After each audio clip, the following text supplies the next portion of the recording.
you discovered Tracy Chapman. Yeah, I mean, it's an incredible thing to have been part of her rise. George Clooney's over there, and Brad Pitt's over there, and Matt Damon's right there. And we may never be a part of something like this again. Hollywood may never do something like they're building this giant casino over there. Awesome. There's nothing better than taking the Harvard guy's money at a poker table. I mean, you just feel like you're doing the Lord's work. Well, one thing I love about you is that you pull from so many different resources. You're just curious. That is like mostly unintended consequence of having gotten to do work that has resonated with people over the last 30 years. I'm trying to build a McMansion with, 27 sticks. We're going to need more wood here, dude. And I was like, you got to get me off these blood pressure medicines. And he's like, dude, you got to get yourself off the blood pressure medicines. Interesting. You got to get yourself in shape. This is time. This is the moment. You're ahead of 99.8% of people if you just do the damn exercise in the first place. Yeah, you're going to get stronger.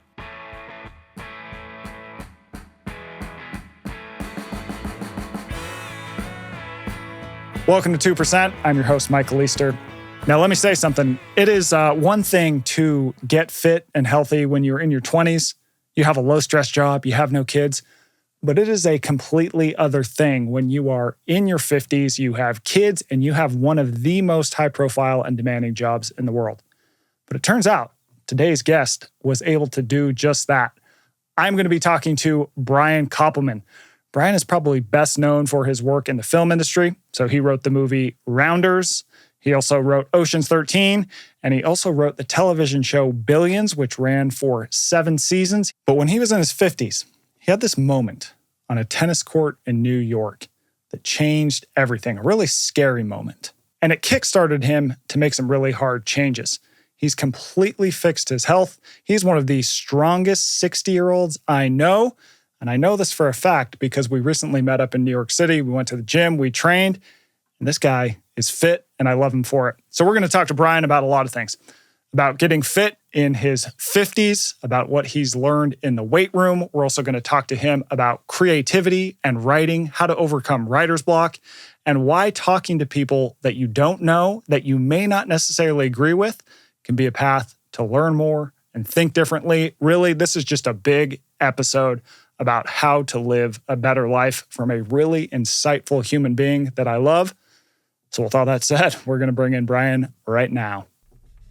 Well, Brian, my man, welcome to the show. I'm psyched we're doing this. I'm so happy to talk to you, man. I really am. And it's getting warmer than when you and I took our walk in Manhattan a few months ago. Yes, it is. So you just turned 60 on Monday.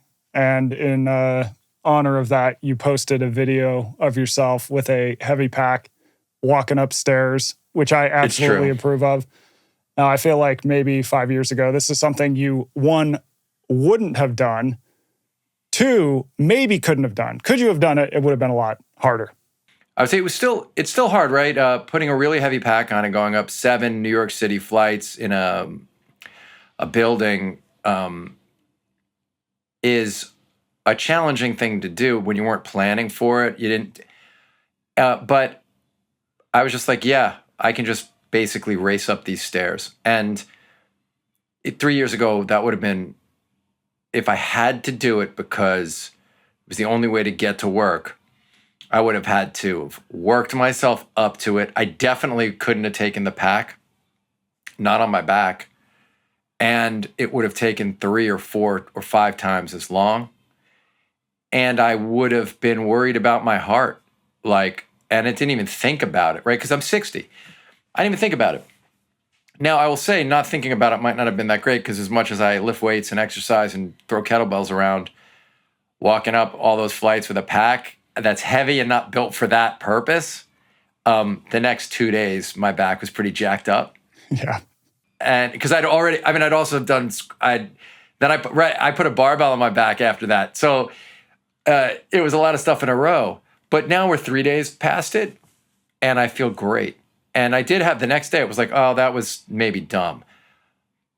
But as an exclamation point on the last few years, Michael, and on the influence that Comfort Crisis had on me, which, as you know, hit me not at the beginning of this kind of move I made into trying to get myself in much better physical condition, but I think anytime you're on a long, like no one knows more about like long missions than you do, but anytime you're on a long mission, years long mission, maybe a mission that's like for the rest of your life, you hope, you need things, not just at the beginning. You need things like stages of a rocket. You need things to propel you into the next part, the next phase. And because it's not just like you have one takeoff and you're going. Yeah. It's like you take off, but then fuel, you run out of fuel, or you need a different kind of fuel, or you need a different kind of propulsion. And, comfort crisis was a really huge thing, and really did come at the perfect time for me a couple of years ago. Well, I appreciate that, man. I want to get all into your health transformation, but first, so you grew up in Long Island? Yeah, pretty much from age. I was born in Flushing, which is Queens, but pretty much my whole life's memories were on Long Island until I went to college, and then relatively little Long Island time from college on. Yeah, and then you go to Tufts, and so as I'm researching this episode, as a heads up for you, I knew your background. I didn't know all of your background. Right. So I'm doing I'm like, holy shit, that guy did this. So a couple things popped up in that, but one of them was that you discovered Tracy Chapman. Yeah, I mean, it's an incredible thing to have been part of her rise and to have been a very early voice advocating for her music and her artistic brilliance. It's been written about a lot, and I've talked about it a lot. I was 19 years old when I first saw Tracy play Talking About a Revolution. And it was in like a coffee house in Boston, right? Yeah, at the college that both of us went to. She was 2 years ahead of me. It was kind of the defining thing in my life for a long period of time. It was my entire focus of most of my sophomore, junior, senior, most of my sophomore year, my junior and senior year, and led me into the first stage of my career until David and I wrote our first script. I would say the lessons that were the most important lessons that I took from that, and these are broadly applicable to anyone listening, is I was young enough not to believe experts when they told me that I was wrong, that Tracy's music could appeal to many people across many different demographics. And for me, I was at 19, I had spent a lifetime in recording studios, even though I was young, because my dad was in that business, so I knew about that business. So I had a certain amount of knowledge, a certain amount of reps thinking about things like what makes somebody a great songwriter, what makes a song a great song, what makes an entertainer incredibly compelling. But I was young and innocent enough to not think that the monolith of an industry knew better. Because all I thought was, well, if this moves me to tears, and I'm not an easy cry, if this makes me stay up all night lost in what this music is, then other people are going to be like me and they're going to feel the same way, so I had all these experiences, Michael, where I would, Tracy would perform and an expert from a New York record company or an LA record company would come that we'd arranged to come up there, and the guy would be crying during the concert and say, she's playing for 200 people, and say, can I meet her? And then I'd walk the guy back to his car, and he would say, you understand, we can't sign her to like a record deal. Because even after all that. And I would say, dude, your shirt's covered with your snot and tears, and you're just a person. And they go, oh, you don't know how it works. Their promotion people have to go to radio stations, and she's demographically. And I was like, I don't even know what that word means. I mean, I did. I was like, what? Did you not just hear those songs? And then every step of the way, I saw these experts be wrong and enormously wrong, right?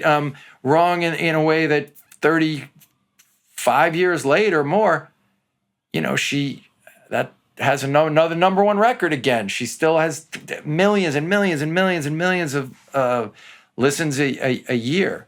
But it's her. This is the thing. That story often, when someone's talking to me, but becomes a story about about me. The story's about Tracy, and it was always about Tracy for me. It was that I was lucky enough to be in a position to see her, and I was lucky enough to have both enough experience and, more importantly, enough innocence that I jumped in fully and made it like my life's work at that time. Yeah. I got to talk to her after the Luke Combs Grammy thing. She and I spoke for a half hour, and it was really beautiful because we got to revisit those early days and just talk about how miraculous and heartwarming it is that the music still has this level of impact on people. Yeah. So when you're at Tufts, you're also playing poker, right? I played poker. I've always played. Yeah, I've played poker since since 8 years old. The tone on that, I played poker. That tells us you played some poker. But weren't you play? You would play against Harvard kids, right? Well, yeah, it's funny. I just had dinner with a guy who was when I was at Harvard then, and was talking about going to. Yeah, Harvard, like in that social network, they have those things like final clubs, and yeah. I would go. I knew some kids who were there, and I would go to like one of these final clubs and play poker. And there's nothing better than taking a Harvard guy's money at a poker table. I mean, you just feel like you're doing the Lord's work, even though you're gambling. Yeah. And even if you don't believe in the Lord, all of it. But it was great. And then, that moment, Levine and I put that moment in Rounders. We made. We made it Princeton because he was in a jail in New Jersey and coming back to New York, so they wouldn't really divert on their trip up to Boston. But Princeton and those dining clubs is the same thing or close enough. It felt like the whole idea was just Ivy League douches. Were you using almost the sense of being underrated as an advantage? Did you play into that? Yeah, I mean, I mean, a big difference between Rounders and what I did is I didn't even know how to cheat. And I wouldn't have cheated him because for me, it was really important. As a guy who was at Tufts and who had really bad ADHD, and it was very important to me that I tried to match wits against those guys and prove to myself that I could come out ahead for real at the poker table. No, the great thing about Harvard guys at a final club, I mean, you don't have to do anything for them to feel like they're better than you. You just have to show up. They're always going to think they're better than you. So I just had to show up, and they were like, first of all, I was from Long Island. That's a giant strike against me. Yeah. I was at Tufts. That's another strike against me. I definitely wasn't dressed the way that they were dressed. And right. I would play basketball and be in sweats and just come in the same clothes or whatever. That's awesome. What drew you to poker in the first place, all the way back at 8 years old? Losing. I mean, at 8 was losing. I was in a camp bunk, and a bunch of guys knew how to play, and I didn't. Yeah. And when you lose your whole, all your canteen money, like the $20 that's supposed to buy you candy for the whole summer, and you lost all that, you're like, I'm not letting that happen to me again. So I started reading books about poker, and my dad, he liked to gamble some, and he had a poker set at home, with those plastic chips in a wheel. And yeah. My gramps had one. So I loved that. And I think I came that summer, I learned how to play. And then I decided I wanted to try to get decent at it. I had a little too much gamble in me. Even when I would play at Tufts against some of those guys, they would win. But I always found that game, the combination of things, right? You have to be able to exhibit discipline, self-discipline. And then you have to try to know, I think something that's incredibly valuable in life is to know where you are in the hand. Meaning where are you situationally, right? It's situational awareness, but it's more than that. It's being aware of the terrain, but also being aware of if you have the proper footwear for that terrain. Yeah. And so for me, learning how to watch everybody else, because we all walk around listening to our own voice all the time. But at poker, you have to be outwardly directed enough to sort of try to understand the patterns, right? People think it's reading tells is just one thing. Does somebody always touch their nose before? But it's betting patterns. It's rhythms of speech. It's posture. It's so many first layers. making a determination. Does this person have an awareness? I'm watching them closely. And if they do, are they intentionally trying to use that against me? If they're not, then they're going to exhibit their natural tension is going to come out in some way. Okay, how's that going to come out? Also, if they are trying to influence me, that means something. So instead of being self-absorbed, you are forced to be aware of these externalities, and then you have to filter them through your prism, and you have to be disciplined. It's really hard to stay disciplined when you've gotten unlucky. And so for a long, I don't play poker as much anymore. I got a lot of the benefit out of it that I'm going to get out of it. And you can't play poker on a Monday and get to the gym at 5 a.m. on a Tuesday, I don't think. And so I've modulated it, but I still play sometimes. And for a long time, I played once a week with a bunch of friends. Yeah. So you end up writing Rounders. When did you start working on that? That came out in 97? Yeah. David and I walked into a poker club in New York, December 15th, 1995. 96, Dave and I started writing it. 97, we sold it March 3rd, 1997. And we went into production December 15th. And I know because exactly 2 years to the day of walking into the poker club. But I'll just say, because I like the theme, Rounders was also rejected by everybody. And, what did you learn from that?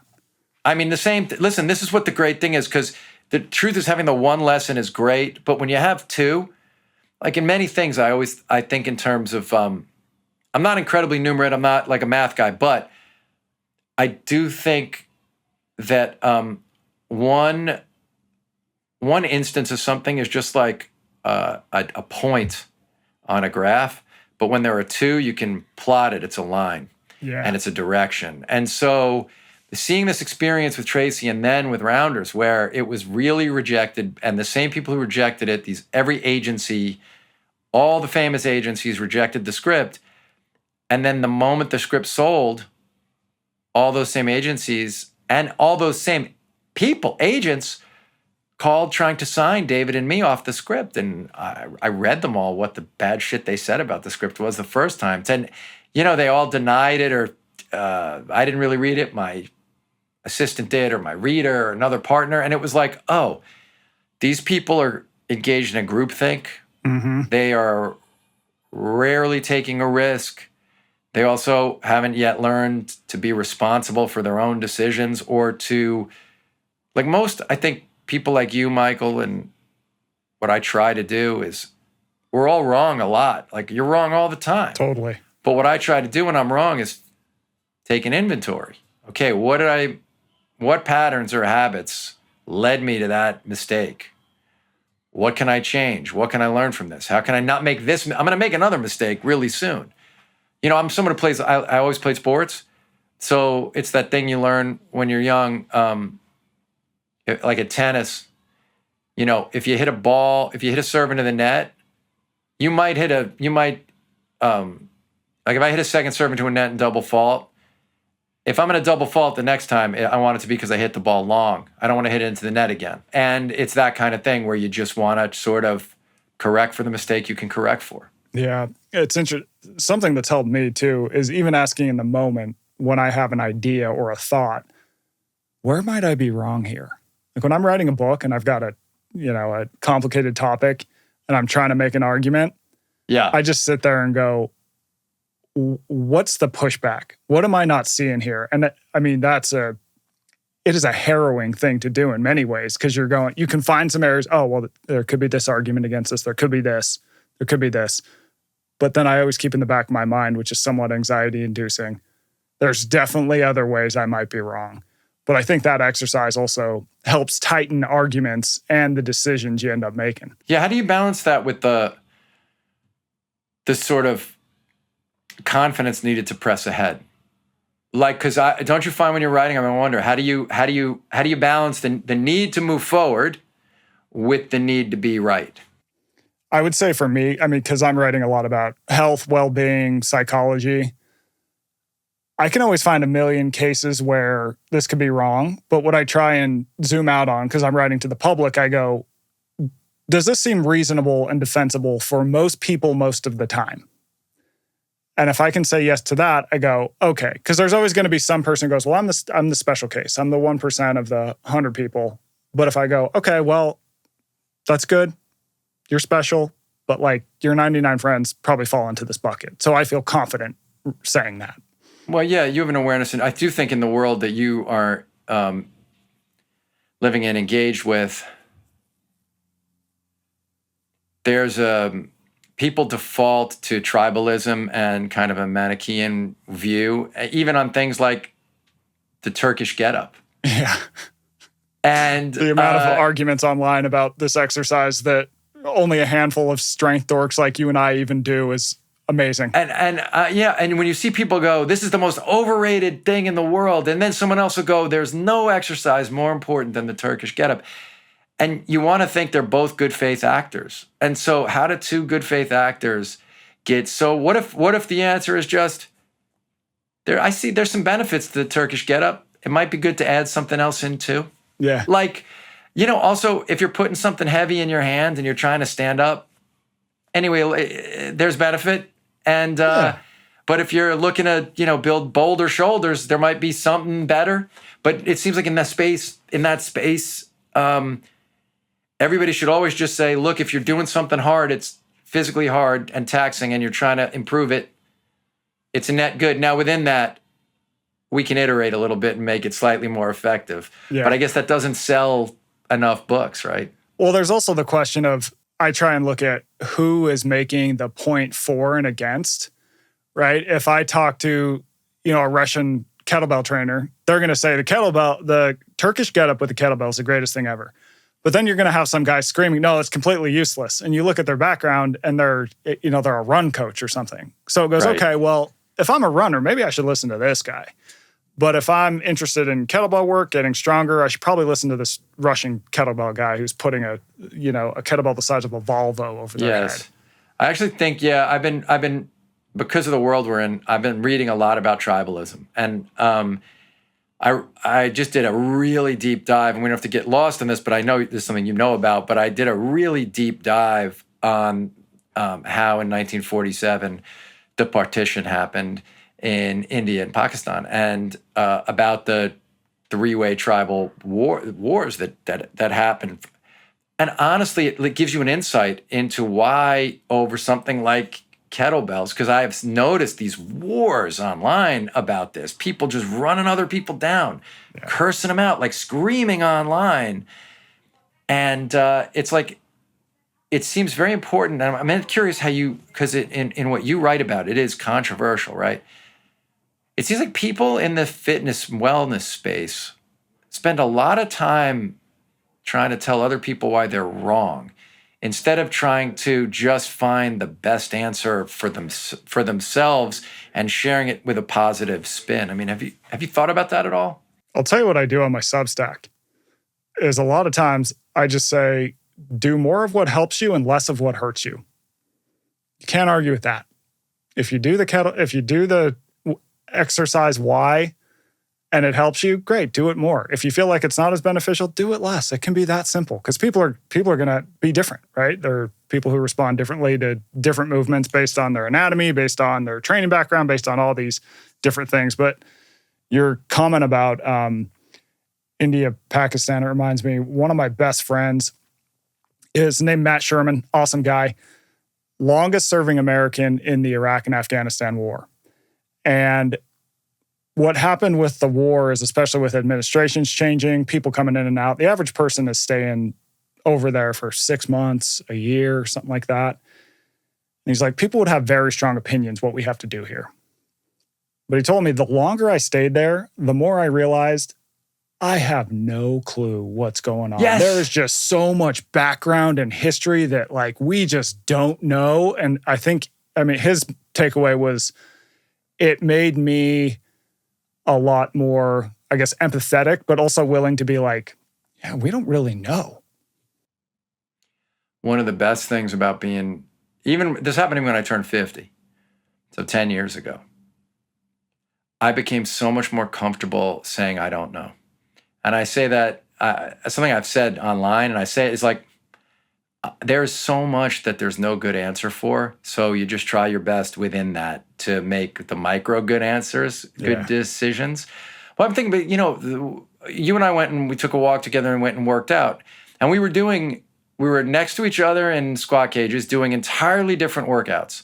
And not all we did was engage with curiosity. Why are you doing that? Oh, cool. Are you doing that? That's interesting. Like, Yeah. there was not a moment in real life where one of us was like, oh, dude, why you do? I didn't say to you, why are you doing Zerchers? That's so dumb. You should do, and you didn't turn to me and go, back squats? You're still doing back squats? And it's just like, no, like you were happy that I was putting in hard work and were standing ready to spot me if I needed help. And the same with me to you. And it was like, that's the way in real life people who are engaged in just trying to improve themselves and their friends are.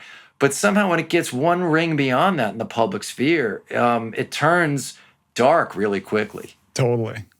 So then you end up doing Ocean's 13.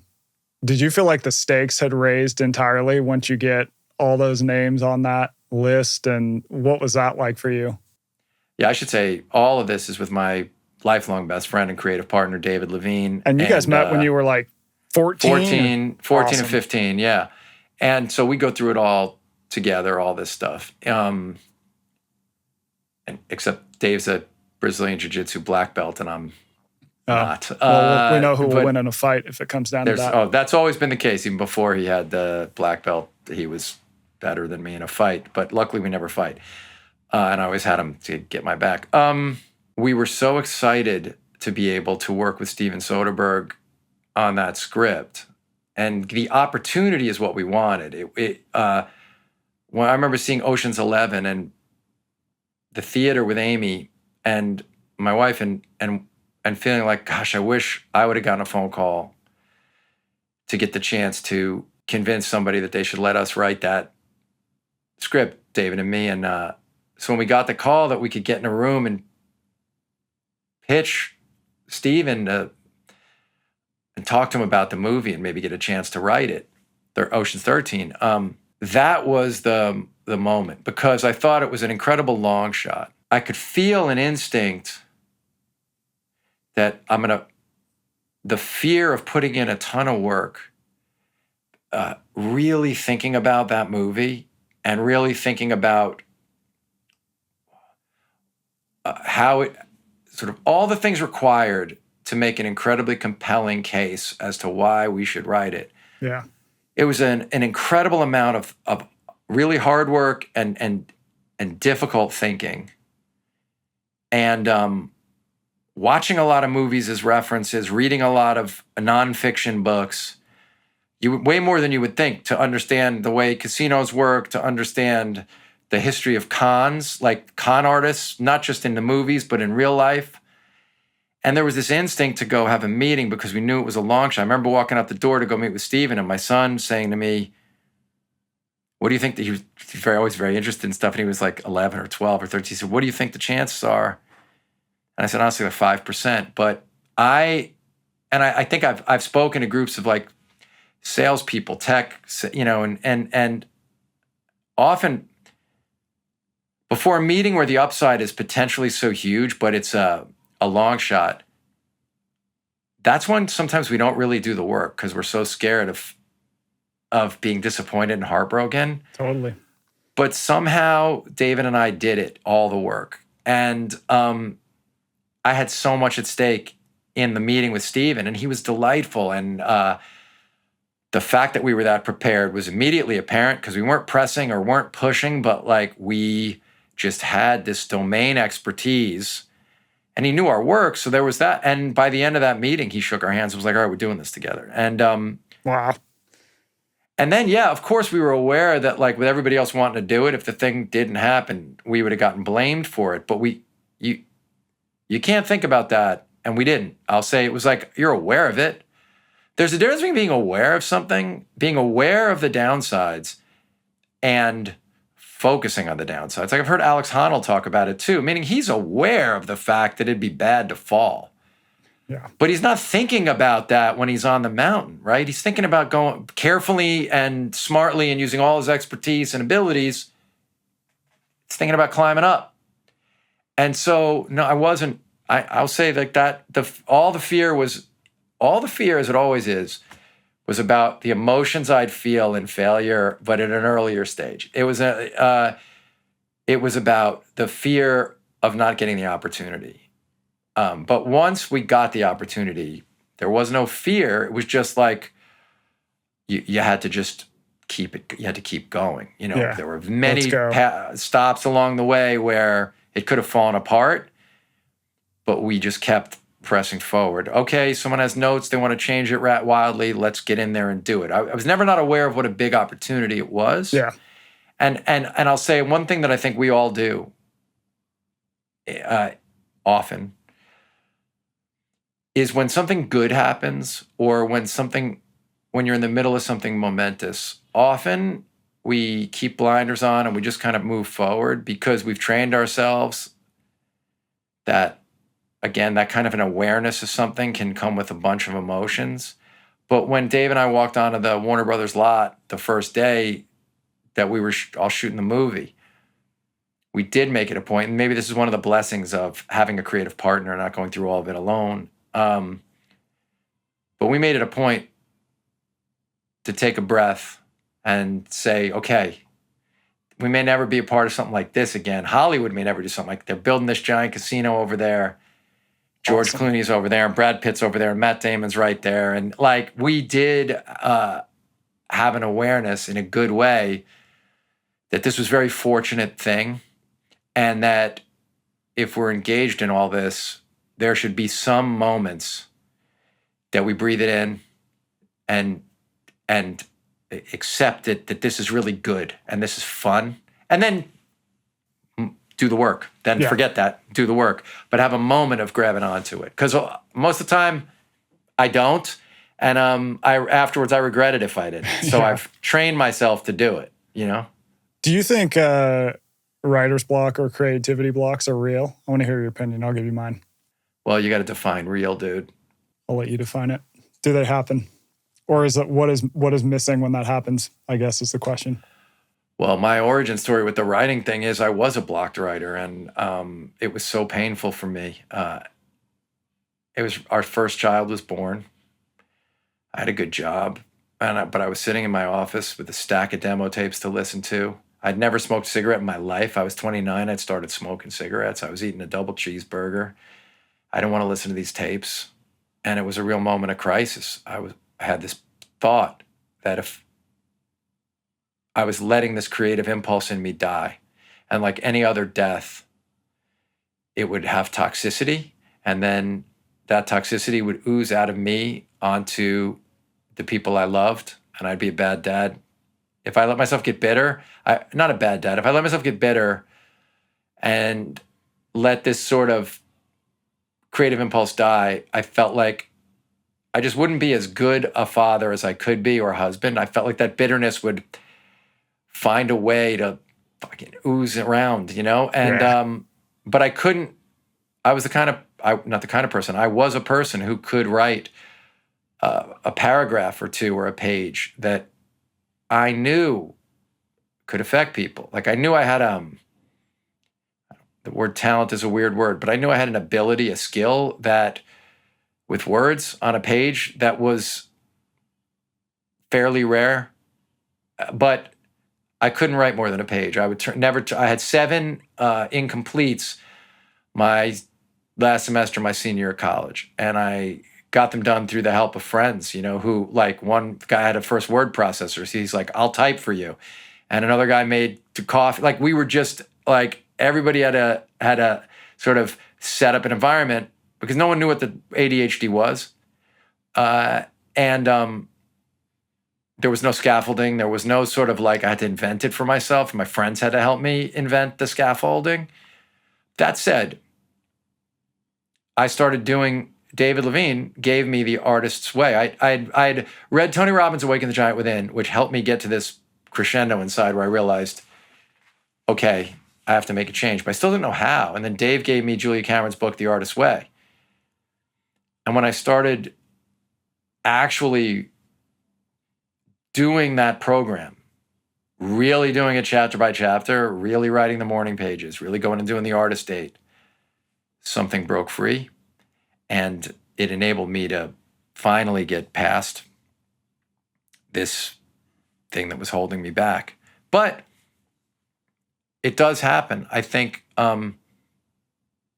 And I think the artist way works for lots of people, but something else will work for people. You know, Steve Pressfield's book, War of Art, is so great because he diagnoses resistance, which is his word for this thing that might kind of manifest as a creative block or a writer's block. I do think people are in pain, but it's like asking me if back pain exists or if slipped discs cause back pain.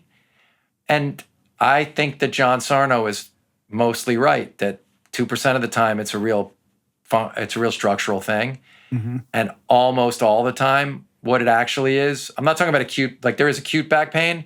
Like, you know, you throw a ruck on your back and walk up a bunch of flights of stairs, you're going to have a couple days of pain. Right. But in a prior version of my life, that back pain, I wouldn't have gone and deadlifted a day later, and I wouldn't be throwing kettlebells around 2 days later. I would have said, oh, my back is hurt, and I would have stayed in bed.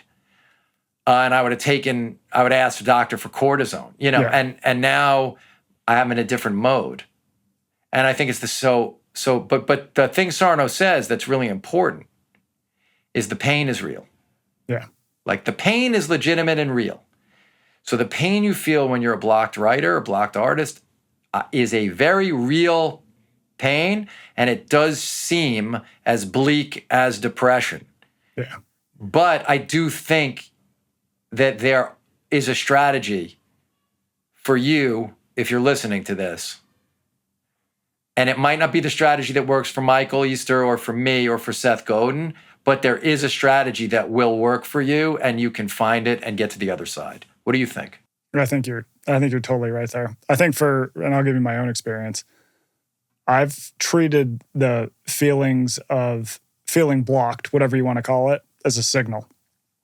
So for me, as a writer of nonfiction that usually has narrative across it, if I'm really struggling and I've put my butt in the chair, I'm there, I'm doing that work, it tells me I need to get out in the world and probably do more reporting. I just don't have enough material.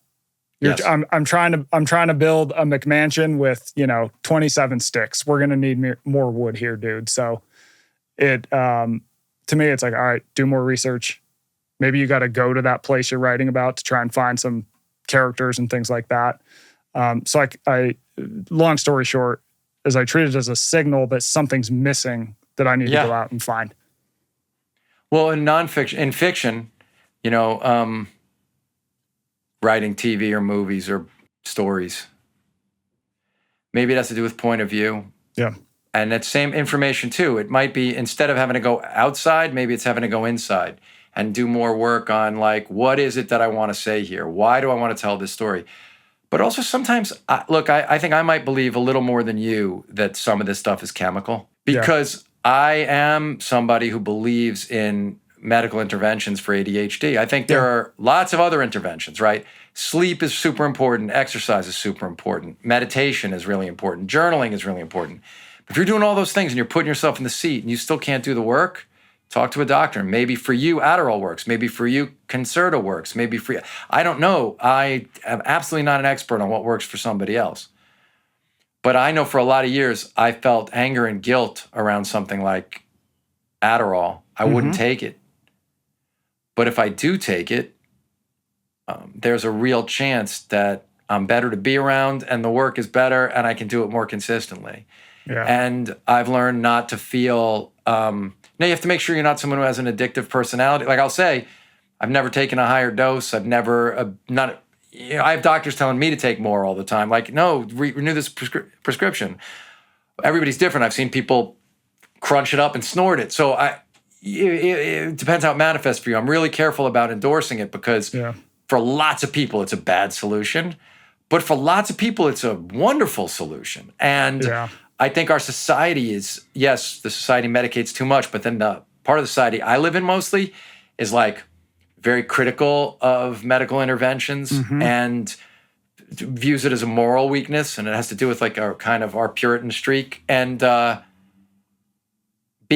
out of pain in a way that, what you're thinking about the weight, if you can get yourself out of pain in a way that doesn't create a worse pain, like addiction or, doing things that harm your life, do it. As much as I decry sort of the monolith of experts in general, a specific expert who you've come to trust and learn about who can help you, that's a useful thing to find. And I agree with you 100%. I think you made two really great points. On one hand, I think sometimes people don't look for other ways of dealing with something beyond medication. That becomes the frontline defense. Maybe that's helpful. Sometimes it's not. But I've also found a lot of people where they have tried all these things and then they had resistance to a medication. I have a family member who also has ADHD.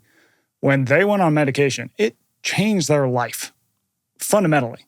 Like, I feel like Right. I knew and better. And so I think that we look at things as very black and white, and there's different case studies. It's like this sort of how many people would frame it as a moral crisis, the GLP-1s, and it's because, again, people view this stuff as all or one solutions, right? Yeah. But if you're in a crisis and a combination of GLP-1 and lifestyle modifications and resistance training and conditioning will help you. Totally. If you can get yourself out of a metabolic crisis, get yourself out of a metabolic crisis, and it's too, look where we are. This is why the reason I started reading about historical tribal conflicts is because I've noticed that in our society right now, this sort of larger tribalistic impulse, this situation really, has filtered down. We're so used to now turtling up and having our position and sort of deciding this is what I believe on the big issues, that it's come down on every other issue now. We feel like we have to argue as though it's the only possible answer. And I was trying to understand why we're wired this way. And so I started reading about a lot of different tribal conflicts throughout recent history, last 100 years, 200 years. And so that's why this bothers me so much in the world of wellness and fitness. Now, there's a lot of quacks. There's a lot of bullshit. There are a lot of people who are bad faith actors. But let's take the bad faith. There are tons of bad faith actors. The people posting, I'll just say this, their public service announcement. If you're on Instagram and someone is showing you a dumbbell complex and they're saying this is a fat burner, it's not. Yeah. Right? That's bad faith. They know it. They're peeled. They're at 3% body fat, and they didn't get that way just by doing a dumbbell complex. You can't spot reduce fat, or they say, do this and you'll lose belly fat. It just doesn't work, right? But take the bad faith actors out of it. I think a lot of good faith people are so used to being in a posture where they have to be angry, determined, hold the line for their position in the world, that they think that's the same exact thing about where your hand should be in a fucking lat pull down. Yeah. When the truth is, you're going to get a lot of benefit if your hands are wide on a lat pull down.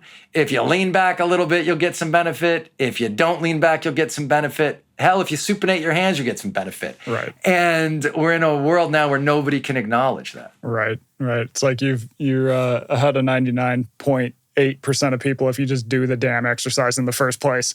Yeah, you're going to get stronger. So you do this series on Instagram, on your Instagram feed, which everyone should follow. It's fantastic. Where the headline is always Screenwriter Overhears. And you talk about things you've heard on the street. How does your environment influence your writing and thinking? Oh, it really does. I mean, I love those things. They keep me sharp. And also, I just have always, it's part of why I became a storyteller, right? I'm fascinated by, sometimes I'll walk around with headphones because I'm just not, I want to hear a podcast or I want to listen to music. But I make it a point every day for at least a good period of time when I'm walking around to be listening. Really to be listening to my own voice mostly, right? I'm just walking around thinking. I'm not trying to overhear. But if you're in your environment and you're alert, I'll just hear a sentence or a tone of, often it's I'll just hear a certain tone in somebody talking to their phone or a friend, and I'll just slow down and listen. But I can't, I'll listen and maybe I'll hear 20 things that could be one of those, but I don't record it and then post it unless I think it's a really good one that people will be entertained by. Because social media I don't make my living at all through social media. Yeah. So for me, it's just fun to share and have that community, and I like engaging, but I want to try to I want to try to apply rigor to it. Like, I just think as an approach, I always want to try to put a level of rigor. So yeah, it's not the first time I try to record that thing either. I'll record it. If I don't get it exactly right, I'll do it again. And those things, most things are hit and miss. Most things that you post, that I post too. But those things are like, they never miss because I've picked it out. I've curated it because I've heard a bunch of stuff and it has to really tickle me. I have to really think it's funny or interesting. And then also, sometimes they're too sad. And I just can tell if that person or someone in their life saw it, that would be bad. So never a kid, never someone like I'm careful about it. But look, I think writers, not all writers, right? But often writers are pretty informed by their surroundings. Yeah. For me, it's always the way people speak. The way people speak has been fascinating to me for my entire life. Like, I could do impressions from a really young age. I could understand I could modulate my own vocabulary to talk to somebody very quickly, understanding the limits of their vocabulary. Really interested in word choice. As just a human, way before I was a writer, I was really interested in word choice. And so that's the thing. Like, those are the things that are kind of hallmarks in a way of someone who wants to write. And curiosity. Like, I'm an incredibly curious person, right? I spent so much time reading, listening, watching, just for me, just because that's what makes my brain feel good. How did New York City and your interest in people and their quirks influence Billions? Well, David and I both, he lives in Greenwich and I live in the city, and we both found ourselves surrounded by these people with a certain kind of power, and then we watched the people around them react to them, and we watched the outsized way when they were cutting through water, the size of the wake, and then the clearance people gave that wake and all that. I think that we've always studied us and really found compelling people who mythologize themselves and tell them the world who they are in a certain way, and about the credulousness of the world believing them. But I'd say mostly, man, it just starts with being curious, and it starts with there's an insular world. We don't really know enough about it. We see that it's like kind of got some influence. It's got some kind of hold on us for some reason. We want to know more. So it starts reportorial. We, like your thing, where we'll go in and who do I know who can get me to be able to visit a hedge fund? Oh, I know this guy went to college with this dude. Hey, can I come to? Yeah, no one's ever come to our morning meeting. I know, but you can come. I'll protect you. It'll never be you in the show. Oh, wow, they said this to each other? Shit, you write that down. You go have an interview with somebody. It's the same thing with, like, everyone wants to talk about themselves. So it's pretty easy to find your way in. And then, like, you'll sort of understand the world, start to understand the customs of the world. And then sometimes it'll stop there. I mean, it's like writing a song. You get an idea for the beginnings of a chorus, but sometimes it catches fire and sometimes it doesn't. And when it catches fire, then you got to go the whole way. But, like, and sometimes you'll go down a deep, like, especially I love learning about things that are far away from my own experience. So lately I've been, like, I read both of Cam Haynes' books, and I watched a bunch of that stuff and learned, and maybe all of that knowledge will end up just being like 2 lines in an episode of my next show. Awesome. But it's worth it because those 2 lines will have the quality of experience behind them. You won't know that watching it. You'll just know that seems legit. Yeah. But the reason it'll seem legit is, like, I don't know, I spent 50 hours to find those 2 lines, and so did Dave. And then sometimes that'll turn into, no, that'll be the next 80 episodes I make will be all about the thing that I just studied. Yeah. I don't know. I just follow my curiosity till the end of it. And I love learning about people, like, Cameron Haynes, his belief system, his family life, his childhood experience, how he spends his time. They're all so foreign to me. It's like we're in a different species almost. But you know what closes that gap is, like, actually learning about somebody. Yeah. Is actually understanding the way they think. And then it's like, no, we're completely the same. Not only are we the same species, but if we sat next to each other without any flags or anybody talking about politics, and we just ran into each other on a trail, or we ran into each other somewhere, and I was caught up in a bush, and he needed to like let me out because he would do it, and I would thank him, and I'd go get him a beer. It's like we'd be fine with each other. And that's really what you end up, my buddy Jocko, who again, we don't have all the same beliefs, and Jocko early on said, he's like, yeah, he said this publicly online to someone about me. He's like, yeah, I'm not going to sit with Koppelman and just talk about politics, right? I'm going to talk about Led Zeppelin. Yeah. I'm going to talk about Led Zeppelin, and I'm going to talk about weightlifting, and we're going to be great. And I'm going to talk about having kids, and we're going to start there. And if we start there, then the rest of it goes to the end. If we start at that other place, we'll never get to kids and Led Zeppelin. Right. Totally. I've learned that in many ways in my own life. Like, I did this hike, and so I had to hitchhike last year around this time. Bunch of hitchhiking. So you just end up in these cars with people. You don't know them. You don't know who's pulling over. You get in, and you kind of got to figure out, like, what is this person's vibe? What are we going to talk about? First of all, I didn't have a single bad interaction, because you can always find something to connect about with someone. Yeah, that's awesome. Second, we had a kid pull over and give us a ride, and he was literally part of a polygamist group, which some watchdogs would call a fundamentalist cult. So we're sitting there with this polygamist kid, and it's like, yeah, of course I'm not going to go, oh, so you're a polygamist, huh? No. You talk about, oh, you ranch, cool. What kind of cattle are you run? What are you doing this, that? Amazing kid. I learned so much from him. And it's like, I would never find myself having an interesting conversation with that person had I not gotten out in the world and been willing to engage at a level where I'm like, what can I learn from this person? And I'm going to take them at face value as a good human being. Yeah, it's really interesting. Because what happens to us chemically is, you tell me that, and I think of, well, fundamentalism is really bad in all its forms, right? Now I'm immediately, my reaction hearing about that, not meeting the key from afar is like, well, can you be a good person and be a fundamentalist polygamist? I don't know. But you met the person. Right. And you engaged with the person, and you found common ground. And there's a real value in that, because actually you understand the way someone thinks in that situation, and you can see the humanity in them. And the more we can see the humanity in people whose belief systems are wildly different from us, the more we can actually find a language to talk about change. Because the problem is none of us can find the language right now to talk about change because we get so angry so quickly.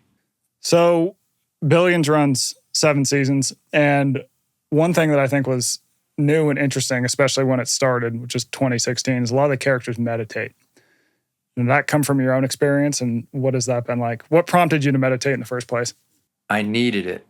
I mean, sometimes you're lucky enough that a thought shows up and you just know it's true. It's like, I got to start meditating. Where did you first hear about it? I mean, I first heard about it so long ago, but I was pretty skeptical because I'm a science person, and I'm not a person of faith in a deity beyond us and all that stuff. And I think that often things like cults form around these ideas. I read David Lynch's book, Catching the Big Fish, and the way he talked about meditation. And I read some other people's books. I was always fascinated by Buddhism, but I don't practice Buddhist meditation, though I read a lot of books by Buddhists. But I think I was feeling like anxiety and tiredness and just world weariness. And this is a long time ago now. I don't know, 15 or 16 years ago. Yeah. And a friend connected me with Bob Roth, who kind of is the person who runs the Transcendental Meditation Organization and runs David Lynch Foundation.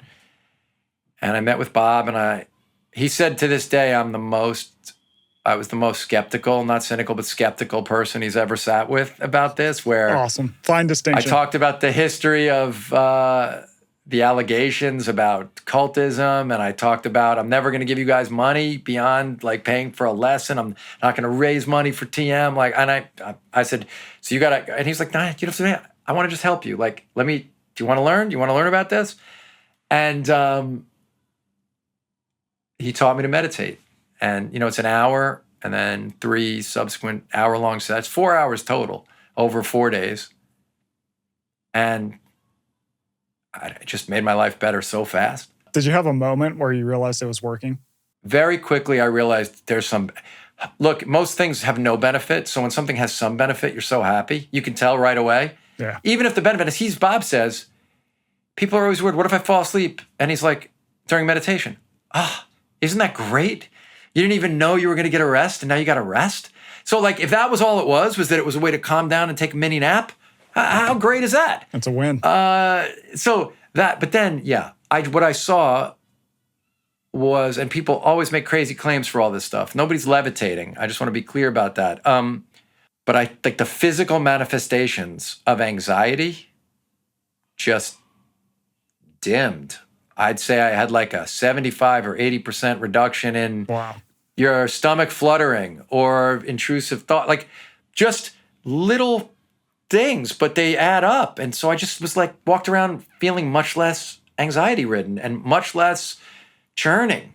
And that meaning doesn't disappear. People, often we want some miraculous cure. Like, you're a human. There are ecologically valid reasons to have some anxiety. It's useful. But the sort of nonsense noise of it just really went way down.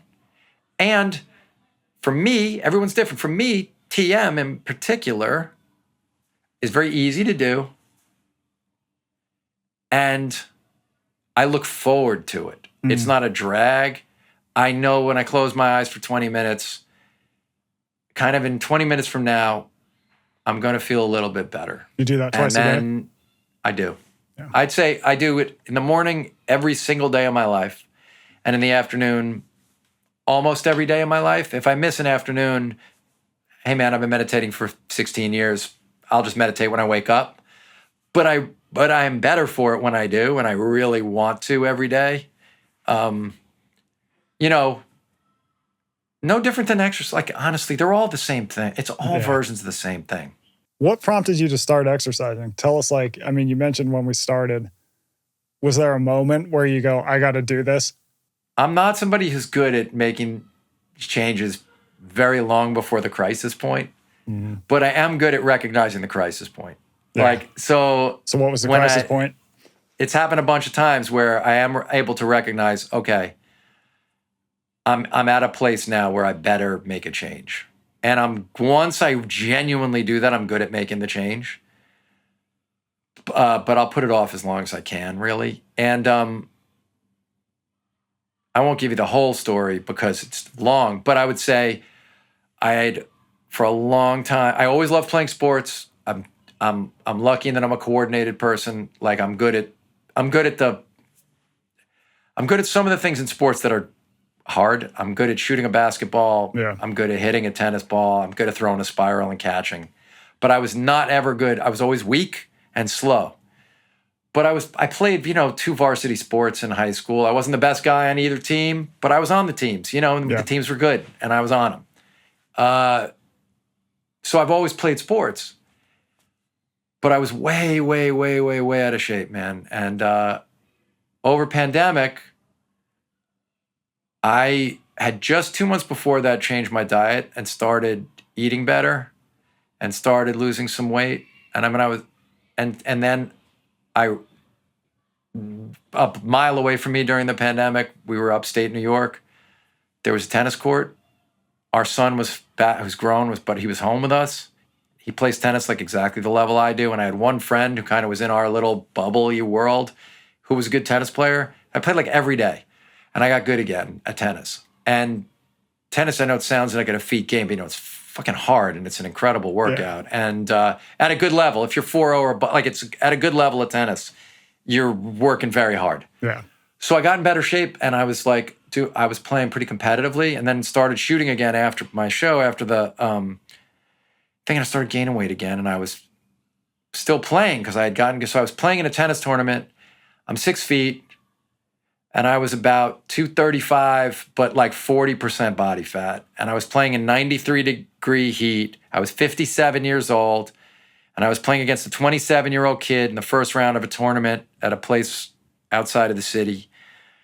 And I won the first set pretty easily because I was better tennis player. And but he was in much, much, much, much, much better shape than I was. And he won the second set. And it was 93 degrees. And I was on 2 different blood pressure medicines because my blood pressure had gotten too high. And my doctor put me on 2 medicines because one wouldn't handle it. And I think the combination of those things made it, and the heat, that I knew I was going to faint. And I couldn't.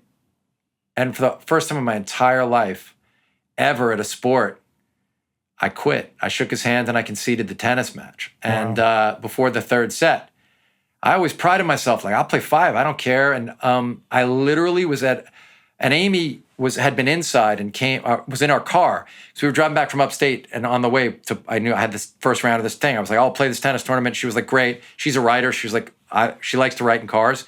Writers are all, as you know, we're all strange. We like to do things in different ways. She loves writing in a car. So she's like, great, but she had looked up and she thought I was wobbly and it was too hot. So she was walking up to the court right as she saw me concede. And she took me to get an IV, and she was like, this is really bad. And I called the doc, and I was like, you got to get me off these blood pressure medicines. And he's like, dude, no, you got to get yourself off the blood pressure medicines. Interesting. You got to get yourself in shape. This is time. This is the moment. And I went and saw the doctor, and he's a great guy, but his approach to diet didn't work for me. He's like a vegan, and I knew that wasn't for me. I have lots of friends who are vegans. I know that's not going to work for me. But I found a doctor in the city, and everyone was trying to get me to go on GLP-1s, and I really didn't want to. Again, I felt like morally outraged that discipline alone couldn't do it. And then this doctor said to me, well, here's the thing.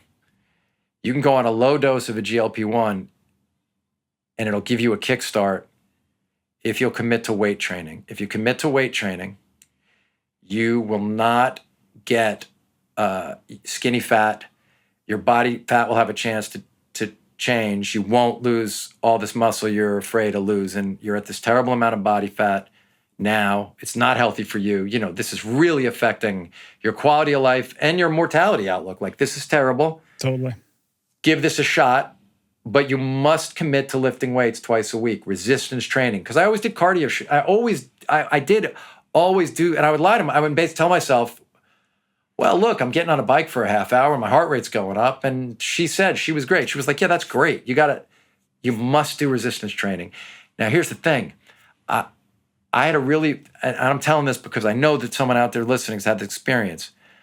Because I was decent at sports, sometimes a gym teacher would want to get me strong because they were like, well, that guy could play on, he'd be really good on certain teams if he was strong, but this one gym teacher put me on a universal gym and with weights at 12, but I have double jointed I have shoulders that don't set up for that. Okay. And I was in terrible pain, which I didn't at the time recognize as the difference between joint pain and muscle pain.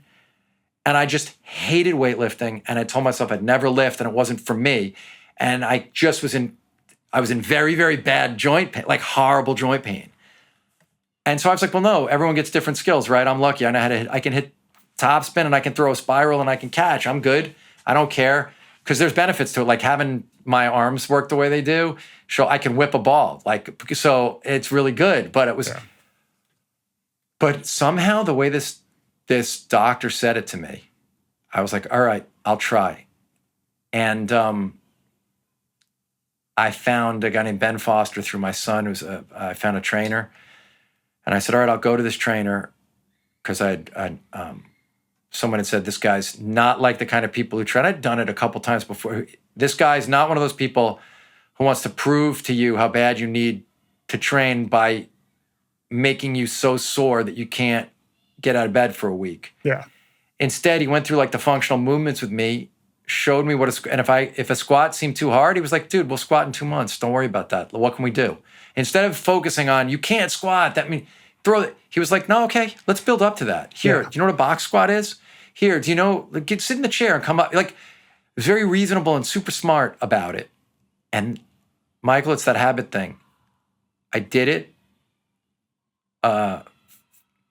3 weeks, and all of a sudden, and I have to say, poor David Levine, my best friend for my whole life, had been telling me to weight train for 30 years straight, and I wouldn't listen.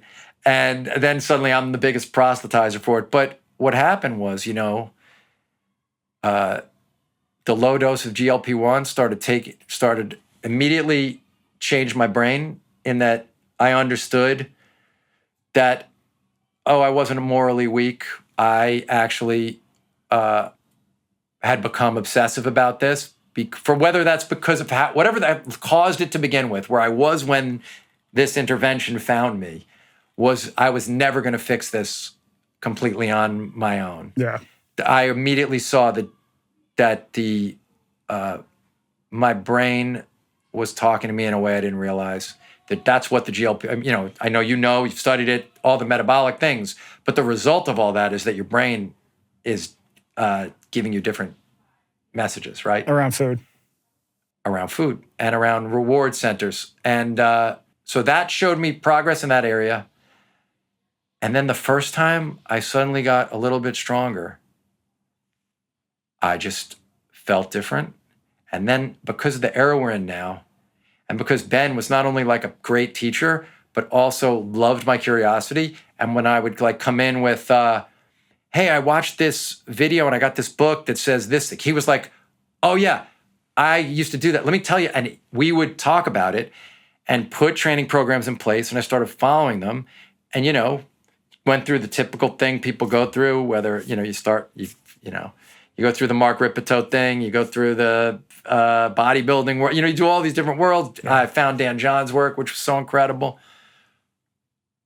But I just started seeing that I could really change how I felt.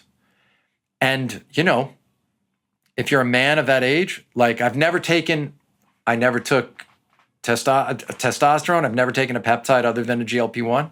I took creatine.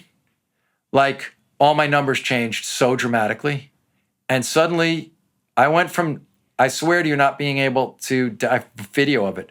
I mean, I couldn't deadlift 65 pounds was impossible and scary, more scary than anything else. I was so scared about my back, I couldn't do it, to deadlifting 300 pounds, and it's awesome. That feeling of being able to put, 215 and back squat it, full, ass to grass squats from, honestly, the bar was, putting a bar on my back and squatting ass to ground was not possible. Yeah. And it just shifted everything. And this is now, it's 3 years in almost of working out 6 days or 7 days a week.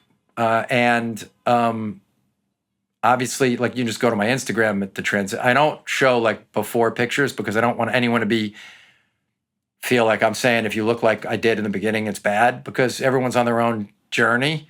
But you could just scroll back and you'll see I was somebody just with zero muscle and so weak. And now I'm not, the problem with living in the world of this, as you know, is everybody's stronger than me. I know I'm weak, but I also know that I'm really strong for my age and for who I am and where I am now. Well, I think it's awesome too, because I feel like a lot of people, so you were 57 when you started? I feel like a lot of people at that age would just go, what's the point now? I'm past 55. Well, people say you can't build muscle. And yeah, I'm not going to look like Sam Sulek ever.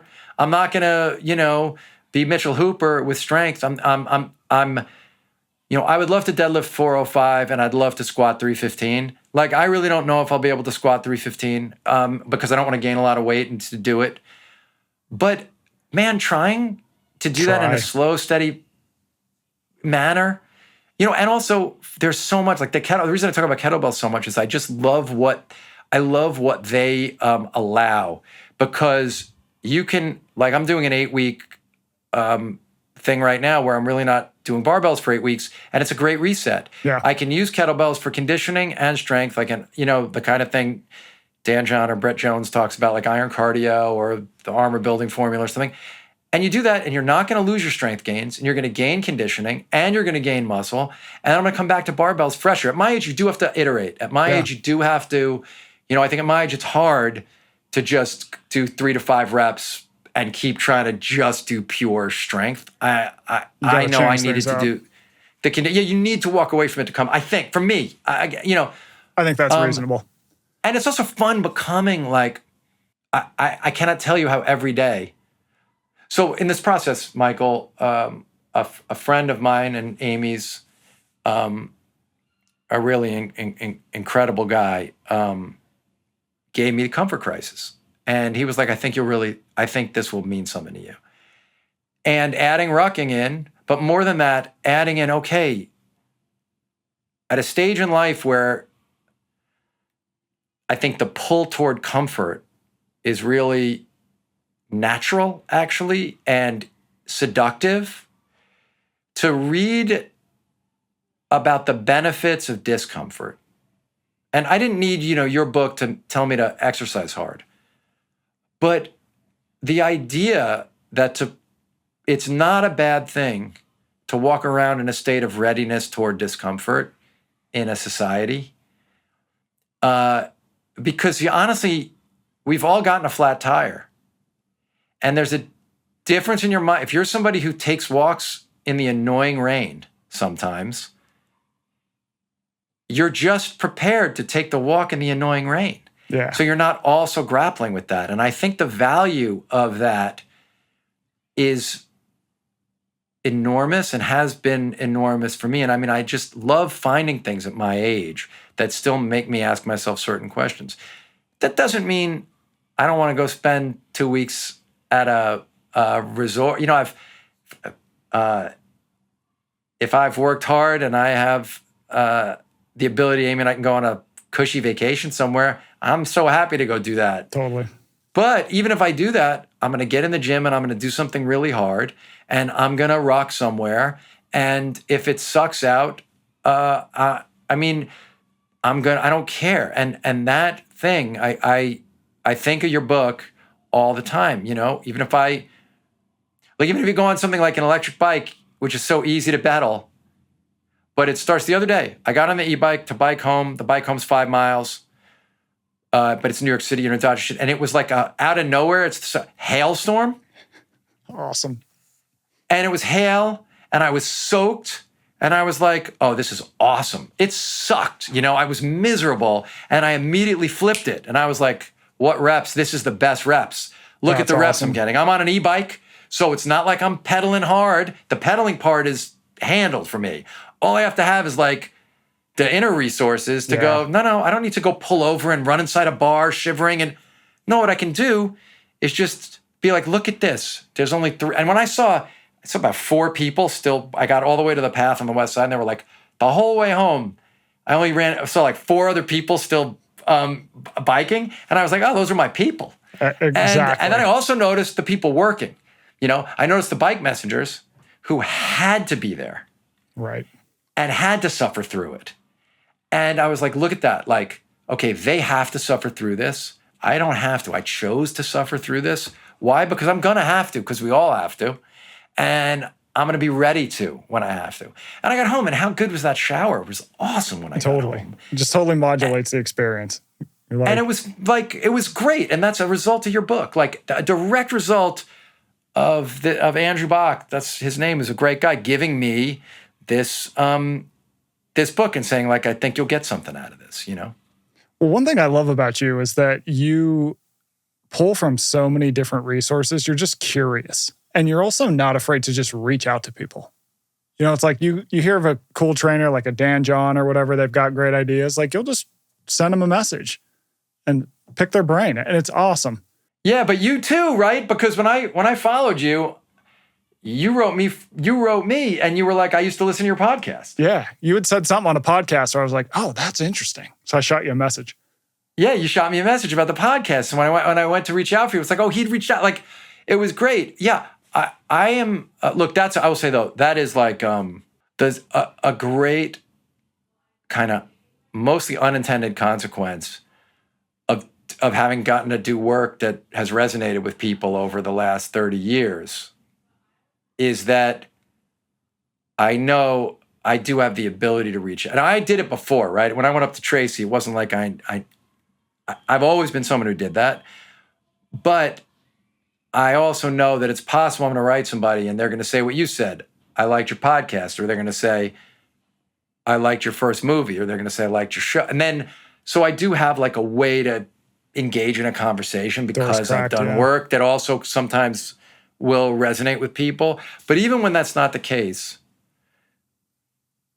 people work so hard on their stuff. Like if I can send somebody a note and say, your work has an impact, I want to send that note.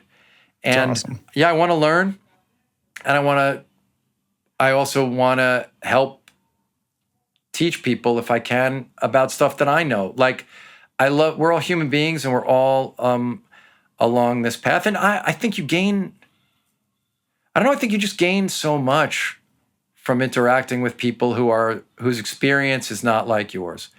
And I guess that's really what do I get at a reading about Cameron Hanes' life, right? What I get out of reading about his life is an understanding of people whose belief system mirrors his. Well, of course, if he grew up where I did, raised the way I was, by the parents I had and the community I was in, well, the belief system would look a lot more like my belief system.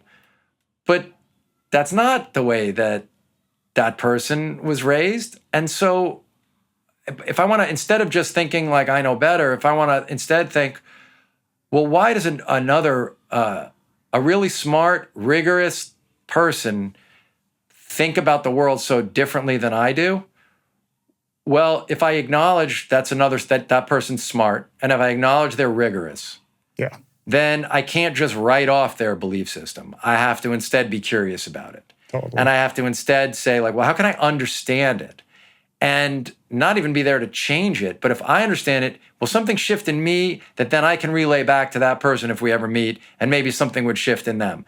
And maybe we'll all move toward a place of better understanding. Now, that's very optimistic, but it's easy to be pessimistic. So I'd rather try to hew toward optimism. I love it. All right, I want to land the plane with a rapid fire lightning round here. Do it. You can pick 3 exercises. You can only do those for the rest of your life. What are you picking? Overhead press, back squat, and fuck them all, the Turkish get-up. I love it. What is your relationship to the New York Knicks? I mean, as we're talking right now, whenever this episode airs, we've just vanquished the Hawks of Atlanta. And after just a dreadful second and third game, my first memory is my dad taking me to the Knicks. And I was 4 years old, and I love the Knicks. I bleed orange and blue. I wish I didn't, but I do. Top 3 TV shows of all time. The Sopranos and Mad Men are 1 and 2. I will hear no. I will note I'm on season 4 of Mad Men, prompted. Good. By I didn't lie to you, right? It's good, isn't it? You didn't lie to me. Took me the first season, I was like, we'll see how this goes. And then by the second season, I was like, I'm in. Awesome. The second season's where it really had me too. I watched the first season because friends told me. And then once the second season started, I'm on a rocket ship. Those 2, and I'm going to tell you a couple that are in the 3rd slot. Okay. West Wing, Larry Sanders Show is an incredible show, I think. And I can make an argument for Deadwood too. I like it. What's something that's come out in the past 2 years that everyone should watch, read, or listen to? So this could be book, music. I would say go listen to a Jason Isbell album. Okay. Jason Isbell's last album, Fox in the Snow, is just an incredible record. So I would say go do that. As far as television show, you know what's a fascinating television show and gives you a lot of an understanding about the world? Go watch Unreal, which is the behind the scenes of the WWE. It's like I don't watch any reality television, but I would just I could definitely say like a TV series like Agency was really good. I loved The Crown, but Unreal's great because it's layers upon layers of a work versus a shoot, and they're presenting it as though it's a shoot, and it mostly is, but it's always a work also, and so it's really great to get inside of that. And I'm gonna say I think Dan John's Easy Strength Omnibus is a great book to read because it's about life as much as it's about strength training. He's fantastic. All right, ending on that. Someone over 50 listening right now, not as active as they wish they were, what would you tell them? Yeah, start. Go get yourself a 16. Okay, you're going to just go get yourself a 12 kg and a 16 kg kettlebell. And go on Instagram and look up one bell kettlebell routines and start slowly. Get Simple and Sinister by Pavel actually is a great way to start. And all you have to do is swing the kettlebell and do some get-ups, and that'll get you started. And there's never been a better time to learn about how to get in shape and move your body. I will say you just feel so much better. I feel so much better, you know?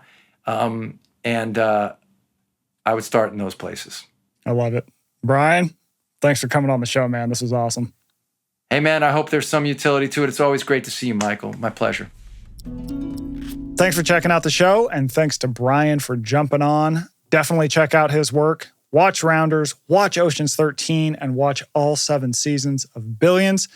As a reminder, we are in your feed twice a week with new episodes dropping all the time.